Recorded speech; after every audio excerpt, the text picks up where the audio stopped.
from the WLS. I'm just going to be queuing them up here in a second. They have decided Dalaran Arena will be the map. I think that's a pretty decent map. It's very close range as far as the gateway. Yeah. So if they're going to be tunneling the blue man, he's going to be in a lot of trouble. I'm just getting both of their names ready to go here, and I should be able to queue them up shortly. Yeah, Um, I feel like Dalaran is a good choice for the WMD in this case. The warrior mobility it's at like the size of it is at about that point where the warrior's mobility outpaces the warlocks. So I feel like it does give them a very very slight advantage. There also isn't as much LOS. Like obviously there's the boxes at the edges. There's the sort of ridges at the where the steps are and everything. And there's the pillar of water that can come down in the middle, but there isn't a ton of other ways to try and LOS too much, which can be a little bit dangerous, but we'll see how it works out for him. yeah, it's definitely going to be. I feel like the WMD. Oh, wait, maybe we've got an issue here. The WLS joining the game, but the WMD is MIA, so maybe a problem. We're going to have to end this game, I think, unless they're late, unfortunately. But as we wait for this to end, the map choice is, of course, Dalaran Arena. Maybe a problem with the UI or queue. I'm just going to check here to make sure everything is going to be working fine. And then we'll be able to restart this match. Something obviously happened. Maybe it was my mistake. But as I can't tell right now, but we'll be sorting it out and queuing up again. And we'll be starting on Dalaran Arena, which I really give the advantage to the WMD. There's going to be a lot less distance for the WLS to run.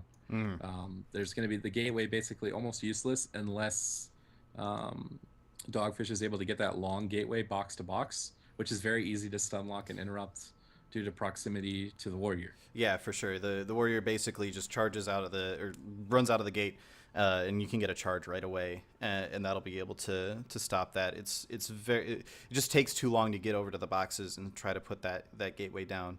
I know a lot of times you'll see the gate sort of go steps to box at the start, and that can be effective as well. But it's just not nearly. You're going from out in the open to behind the boxes at that point. It's not nearly as effective as going from box to box. So I think you're right. I think the map advantage goes to the WMD, but the WLS was playing so well there, especially with that CC chain towards the end, that it may not matter. We're just gonna have to see how this plays out. Yeah, and I'm actually being told that the warrior is having problems on the WMD. So I believe, who is that? Is that Blaston? Yeah, Blaston's having some connectivity issue. He dropped from game, is what I'm being told.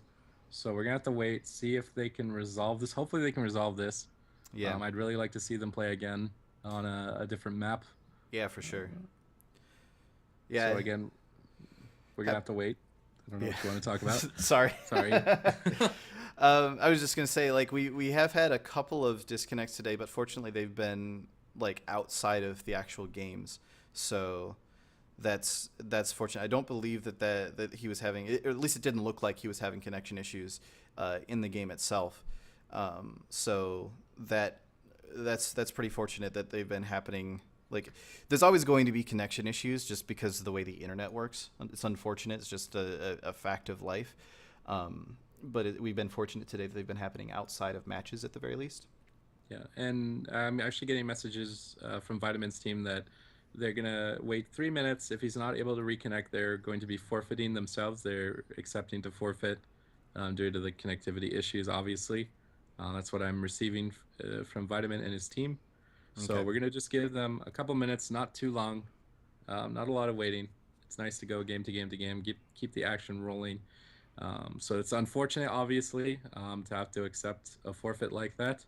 So let's hope here that he can get back on and get playing. I really want to see them play again. I'm Yeah, kind of for sure. disappointed. Yeah, and if nothing else, like, we're still in the winners bracket, so it would be really, really disappointing to see them have to forfeit, and then go down to the losers bracket based off of that.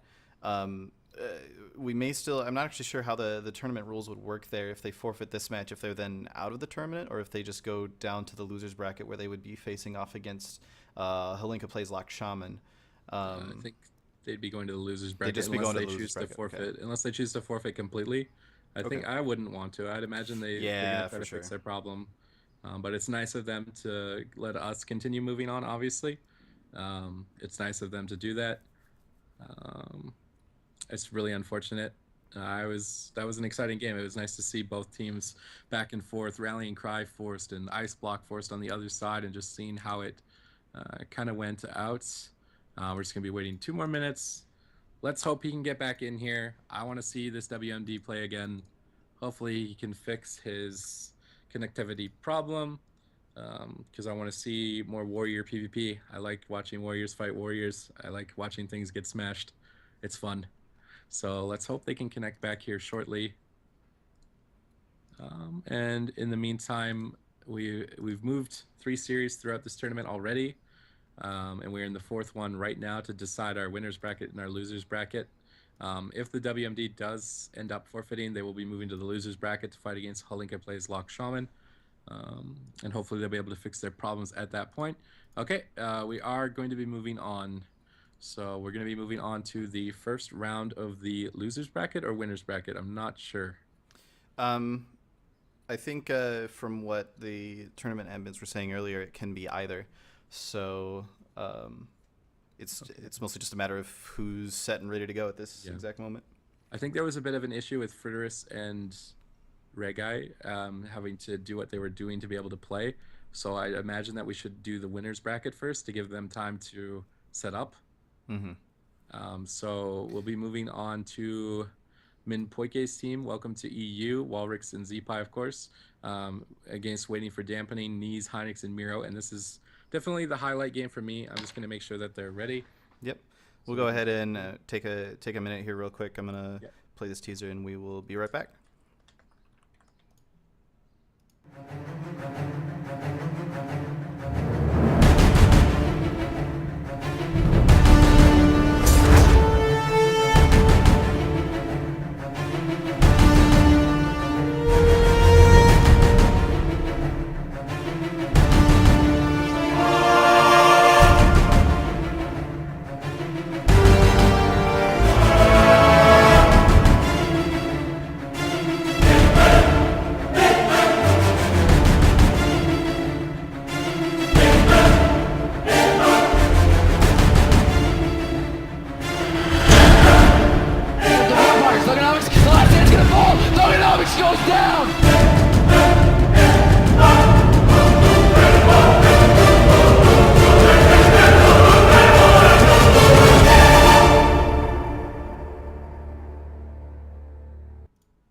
All right, and we are back. Welcome back, everybody, to the ProGameX WoW Arena May 2014 tournament. We just, unfortunately, if you're just joining us, we just unfortunately had a connection issue with last WMD. They did get to play one match at least versus the WLS and Haxan Cleave, who were able to take that first match. But unfortunately, last WMD then was running into, like between matches, fortunately, they were running into a connection issue. So they did end up forfeiting their remaining match. So they will be moving down to the losers bracket. At the moment, I believe we're setting up Welcome to EU versus Waiting for Dampening. Is that correct? Yeah. Okay, cool. They are ready to go. I'm just queuing them up right now. And we'll be starting on the Grand Arena as our first arena. This will be the second match in the winner's bracket. I believe we're actually deciding who's going to move to the semifinals here. It's going to be the RMP versus the LSD. An interesting comp matchup, and both of these teams playing their comps almost to perfection, in my opinion. So it's the match that I'm excited to see. Yeah, for sure. Just 1 second here while I set up these teams in the spectator, and we will get into this match. And again, it's one of those things where the RMP, at least against a pressure comp like this, they need an opener. They have to get cooldowns on demand. If they're not constantly pushing, they're going to fall behind. And at the same time, they're going to have to lock down Zeepai. If Zeepai is just hucking lava bursts and lightning bolts, they're not going to have fun. So they've got to lock him down as well as keep their pressure rolling. And it's going to be interesting. I'm not sure which target they're going to choose. My first guess is going to be Zeepai. just to lock him down a little bit easier and trying to land fears. So kidney shot fears, of course, on him in Poike. But we're going to start this game in 3, 2, 1. I'm going to be following Miro's perspective. Let's see if they can get pulled out or not, or if they're going to be able to land the sap. They're actually playing very back. They're choosing not to run in just yet. They're going to get that invis off and probably have to spectral guys shortly. No, he's just going to stay in the back. He's going to try to push in for a sap now. No one's been pulled out just yet. Minpoke in the middle of the map. He's going to see Danska right now. Sorry, Knees. He's going to open up into the water elemental, unfortunately. Minpoke gets cheap shot. They're going to do a lot of damage to Minpoke. Half HP, the frozen orb comes out. The bark skin, it's not enough. He could go down 50 HP. He's going to go down in the opener. Wow, they didn't even use... not even so much as a smoke bomb there. That was just so much damage, and just like inside the cheap shot, I believe there was a Garrote in there as well. It's just so much damage so fast. That was... I'm just looking at the scoreboard here. Minpoke took 677,000 damage. Like, that's barely any healing that was actually able to happen in the middle of that. It's just so much burst. That was crazy. Okay, well, we've got the map choice already. That's... I said it was going to be an interesting match. Yeah, for sure. Wow. That was the most unexpected result that I could have picked. Yeah, and I feel like there certainly were like cooldowns that could be used. There was CC that could be used at that point. I feel like it was just so much damage so fast that Welcome to You just wasn't ready for it. Like they just couldn't react fast enough to actually be able to handle it. So hopefully they can get that resolved and have a little bit better time in this next match. That's just especially against Minpoke, like that's just nuts. Honestly, that's just nuts. So we will be going into, that will be one map for there'll be one map for waiting for dampening, and we'll be going into the second match here in just a second. Okay, yeah, just sorry. We're going to be moving on to TOURNEY Arena. I'm just plugging in the names, and we'll be able to move on right away. Jump into the action. Sorry for the little bit of delay there. Definitely an interesting game. Catching me caught off guard here. You know, the team that most people would have expected to be untouchable, taken down in the first cheap shot. Yeah, definitely. I don't even know if there was more than like, I'm trying to remember. It all happened so fast. I don't even know if there was more than a cheap shot that actually happened there. Yeah, it was a sap onto Zeepai and an Imp CS and a Walrix, and they killed Minpoke in the Imp CS. Walrix didn't leave the silence, and of course you don't want to trinket a sap as the Ellie Shaman. You open yourself to a whole world of trouble, a full blind or a swap, and Minpoke got caught in the middle of the map, like I was saying, and he was trying to pounce Donska, but he wasn't able to do it, so he had to pounce the water elemental, and then that's where Miro knew Minpoke's in the middle of the map. Let's get him. Go for the kill right now, showing that they know how to coordinate on the fly, because that was a little bit of an awkward situation. Like, oh, Minpoke's in the middle of the map. What do we do? Right? But we're going to be moving into the next match here of the series on TOURNEY Arena, a much wider open map. Mm-hmm. So it's going to give that gateway distance, even though Minpoke didn't get an opportunity to use it. It's going to give them that advantage at least. The gate's going to be opening here in 3, 2, 1.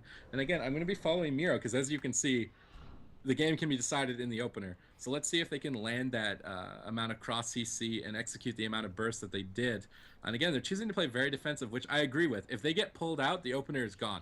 The opener is blown. So choosing to do this is completely normal, and I'm very appreciative of them respecting that space. So now he's gonna be able to dodge the earthquake, dodge the rain of fire. He's gonna push in here, but he gets rooted. He's gonna have to vanish that. He's gonna sap onto Zeepai, and they're gonna go into Walrix here. Cheap shot. He's taking a lot of damage. He has full hots though, and Zeepai's gonna be able to sit that. Walrix not taking nearly as much damage as I expected, but a full Howl of Terror and a Hex onto Donska. They're gonna both trinket, so trinket's not available for the RMP. But Miro's just sitting a lot of roots, and now into a full clone on knees. Miro in a lot of trouble. The lava bursts are being thrown. That feint is up. He's gonna have to cloak. He's gonna cloak, but he's gonna dance onto Mimpoike. They're gonna swap it up onto him. He's zipping to about 70% HP. He's gonna bark skin instantly. The smoke bomb comes out. Although Miro, he's at 200,000 HP, has no cloak, but he just wants to go for the kill. And MCS onto knees. A lot of damage onto Miro. He's at 100 HP. No cloak available. Shadow Fury. He gets the Guardian. It should be enough to keep him alive. It's gonna proc there. He's gonna pick him up. We're gonna kind of go into a recovery mode here, but that was definitely an explosive opener. Yeah, definitely. The Guardian just barely saved him there. Danska taking a bunch of damage, but it looks like he's going to be able to get in the back here, and they're just going to reset like you were saying. Definitely a scary opener there once again, but welcome to EU. Much more prepared for it this time. They're going to do a lot better. There's a kidney shot coming down on a Zeepai, taking a whole lot of damage here. He's going to get feared as well. There's going to be a fear that goes off as well. Apologies, my keybinds are a little bit messed up. But Miro taking so much damage. It's going to be the swap from knees, but Zeepai taking a lot of damage as well. And this is yet another like scary explosive match. Yeah, the AoE damage from the LSD is prevalent right now, but there's no Sham Rage available. Full kidney shot, 100k HP, can he keep him alive? Mimpoike is not CC'd. He has the Heart of the Wild out for extra healing. Iron Bark, he's getting the Tranquility off. Miro in a lot of trouble, and as well as Hynix, he's named Donska right now. A full fear onto knees. Miro needs to run. He's trying to get out of there, but he's rooted. Mimpoike going for the kill in cat form. He's going to get gouged on that. He's going to get disarmed to negate a lot of that Heart of the Wild cat form damage, but knees into a full clone. The RP is not safe. Donska in the middle of the map, just getting bursted. He's gonna have to ice block. A Hell of Terror on the knees. He's just not able to pick his team up.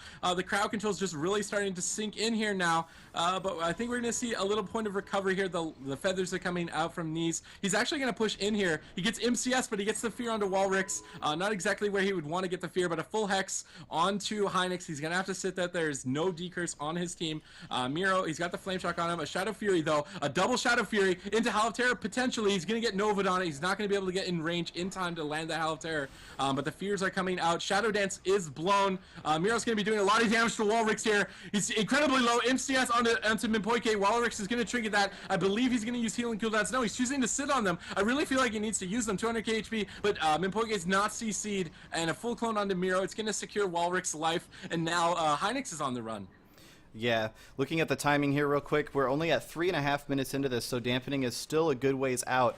There's just been so much damage going out already. I feel like if it was a little bit later, then that would have been a much riskier move, but dampening is not setting in yet, so he was able to get away with not using his healing cooldowns, and that's probably what he's thinking about, is he wants to have those available for once dampening starts to set in, just to like offset that a little bit. Yeah, and we're going to see the RMP just pull back here. Recover. He's got that AoE healing down. Knees does just to pick up through the dot damage is a really good choice, using those healing rains and passive AoE heals. But Miro's being very aggressive here. But a Howl of Terror landed onto Hynix and knees. Miro opening by himself. He's really not going to get a lot done, but a full blind onto Mimpoike. He feels like he can do something here. MCS onto Hynix. He's not really going to get a lot of damage out of that. A Shadow Fury as well. Nice Shadow Dance sap onto Mimpoike out of the blind. Sorry, Shadow Blade's being used. Zeepai needs to get gated. He needs to gate out of here. He's going to Sham Rage and gate. Unfortunately, not able to smoke bomb the gate. He did use bomb there to try and negate the gateway. There's a lot of gates there. But Zeepai, he's dipping to about half HP on the other side of the map, and the RP's got to reset. They've got to get a re-stealth. They weren't successful there with the blind sap, so they're gonna have to wait. They're gonna have to bide their time. Hopefully they can deal with the amount of pressure and crowd control that the LC has available. Yeah, looks like Miro was trying to get out of combat there for a second. He's gonna actually get a life gripped over here just to get back over to where the rest of his team is. And they're just going to sit back here and reset. There's that AoE healing going down again, and it looks like Miro was able to get back into stealth here. He's going to get the re-stealth, go right after Zeepai. Does get the cheap shot off. He is rooted, but a little bit far away. There's the Thunderstorm going to knock him back, and feared as well. So Miro now actually taking a whole lot of damage. Looks like he's the target for the moment. He's stunned over here, down to dipping down super low, 150,000 down. Oh my God, really super low. Just barely got that cloak off in time, and he's going to get back over here and hopefully be able to recover a little bit. But that was scary. Yeah, Miro's cloak actually just came off cooldown, but now he's gonna pop his trinket. He's gonna Shadow Dance onto Walrix, Deep Freeze onto Minpoike. Kidney out of that. He's in a lot of trouble. Frozen Orb coming out. Walrix is not taking a lot of damage just yet, but a full poly onto Minpoike. It's about half HP now. Miro's gonna get half teared off. Neez is gonna dispel that instantly. He's trying to get his team going. A lot of damage onto Walrix and MCS onto Minpoike. Walrix 100k HP, 250k HP. Just an incredible amount of damage. Now Neez into the full fear. Can Minpoike pick him up? He's gonna be able to recover the full root onto Miro. Miro actually choosing to trinket the root. Kind of a questionable decision. Now he's going to be full cloned. Heinek's in a lot of trouble now. He's kind of getting bursted. He's trying to pillar with Neez, but Neez is desperately low on mana. A half Howl of Terror onto Neez. Heinek's is in a lot of trouble here. Haunt comes out. A full clone onto Neez. No trinket available. Does he have a block? I don't think he does. He's throwing the Ring of Frost. He's trying to LOS. 150k HP. Good peeling from Miro. Nice gouge and kidney shot onto the enemy LSD. But there's still an incredible amount of pressure that Neez has to heal through with no mana. Yeah, the mana is really telling a scary story. Minpoike is getting a little bit low as well. He does have a cheap shot on him right now. It's only 100k mana, but Neez at 12k. Just desperately needs to find a way to get some mana back, but Minpoike taking so much damage right now as well. Get down to about half health. Looks like he used the bark skin, and he is going to get out of there and start to reset. But Miro's so low, getting down so... Oh my god, was he still alive? This is ridiculous. 64k, and down he goes. Yeah, wow. That was the match I was talking about. That was the most entertaining match to watch, is to see how a burst comp can deal with the incoming pressure from an LSD. And I think they played immaculately there. They landed the Guardian. That's what kept Miro alive. Unfortunately, Minpoike was able to land that clone, and he was just incredibly low on mana. I'm not sure if he could change anything up to be a little bit more mana efficient. I'm not as adept on Holy Priest, so yeah, I'm I not know. gonna criticize him on that. He did an amazing job to heal through LSD as it is. So both teams really showing that they know what they're doing, and we're going to move on to the third match here. Yeah, I know that the healing circle that he was dropping, it may have been a little bit excessive to use it as early as he was, because like usually it was in cases where even just Renew would be able to top him off again, but it definitely... Like that's sort of the problem that Holy Priest run into, is you do run out of mana in a hurry. You do have a bunch of stuff like Mindbender to be able to sort of get that mana back up again. But it can be like if they kill the Mindbender, or they you accidentally use it on a target with a Cyclone or something, it can be very difficult to actually get that mana back, and you do sort of start running on fumes at that point as a Holy Priest. So definitely a very, very tough situation for Neez to be in. Yeah, but I think they played incredibly well. They actually never overlapped a single defensive cooldown, which is what I'm giving them props for. Yeah, for because sure. there's a lot of moments where you're like, oh my god, he's dead. I'm going to cloak a Guardian. Oh, we overlapped. And being able to be conservative with their cooldowns really let them extend that game that far. But we're going to be starting the third and final match of this series on Tiger's Peak. The map choice of the RMP, of course. They feel they've got the advantage on Tiger's Peak. I'm going to be queuing them up, and we're going to be jumping in here very shortly, as soon as the match is available. Yep, I feel like that's a good choice of map for the RMP. If for nothing else, then it makes it a whole lot easier for them to get their opener off. It's something that there's just a lot of tight spaces on this map. It looks very open, but there's a lot of like small corridors to actually have to move through, and it can be. If they blanket it with enough AoE, it can be difficult to get there, but I feel like in this case, that's something that Miro might have an easier time getting that sap off at the start.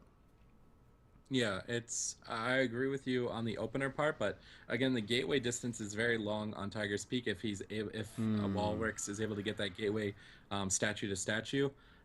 So it could go haywire.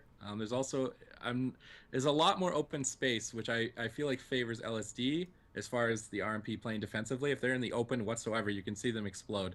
But we're going to have to see how they can get this opener. The game's going to be starting here in 3, 2, 1. And it seems like Minpoike is definitely their kill target. They seem to be dedicated to Minpoike. It worked so well for them the first game, so I can understand. But Minpoike actually has 700,000 health. And he's a Resto Druid in cat form. He has 700,000 health. Wow. So he's prepared for this, I'd imagine. Yeah. Something sneaky here. with 700,000 health. But Miro actually going to vanish out of that route very early. He's going to open up onto Zeepai. He's going to get the Iron Bark and Cenarian Ward out onto Zeepai. Hopefully hold on to that Sham Rage. But the Smoke Bomb comes out, the Frozen Orb as well. Walrus getting swapped to! 80 HP, he's going to go down! Wow, once again, that ridiculous burst in that opener. It feels like Waiting for Dampening. They know how to kill somebody in 10 seconds. They know exactly what to do. They've got it down to a science. They know I will push these buttons and my opponent will die. Just get crazy burst damage. And they're actually going to knock Welcome to EU down to the losers bracket. One of the, I would consider one of the favorites of this tournament. But Waiting for Dampening, they did incredibly well in the preliminaries to get here to begin with. They're going to go on to the winners semifinals. Yeah. I think they definitely realized Min Poike's strategy change to go with the stamina, because I don't know how you get 700. How do you get 100,000 health without gemming stamina? Yeah, I don't know. Like maybe he wasn't using, like he switched to the stamina trinket or something. Is that 100,000 health? I don't think it's quite that. It's like 50,000 or something. I don't remember exactly off the top of my head. Maybe he just real quick, like he had a couple of gems ready to go and he just managed to swap those out in a hurry or something. Yeah. I don't know. Either way, congratulations to Waiting for Dampening taking out what would be more the crowd favorite team, and doing it convincingly. That was a very well executed opener. Opening onto Zeepai, forcing the Ironbark and Cenarian Ward, immediately realizing this and swapping to Walrix. And Walrix wasn't prepared for that. He wasn't able to get his healing cooldowns off in time. Maybe he should have. I'm not sure if he's running Soul Link at this point. I believe he was running Soul Link, so he's not going to have the Dark Bargain available. But it was definitely very well executed and well thought out by the RMP to take the win there. So they're going to be moving into the semifinals, I believe, in the winners bracket. And Welcome to EU, unfortunately, is going to be dropping to the losers bracket. We don't know just yet who they'll be fighting. We're going to be deciding that shortly, I believe. We're going to be moving into the matchup of Say GG Please versus Blind This All. So that's going to be the Shatterplay, Wizardo, Trees, and Rainy going up against the Jungle Cleave of Macrocina, Fritterus, and Ludix. So I'm just going to take a second here to make sure that they're ready.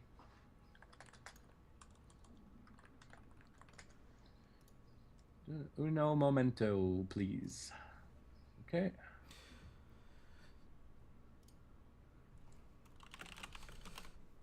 Just 1 second real quick while we're setting this up. I want to show you guys a little bit about some of the stuff that ProGameX has available. If you sign up for their website, you click this WoW. It'll ask you for to activate different games on your account. You click this WoW and then you click services.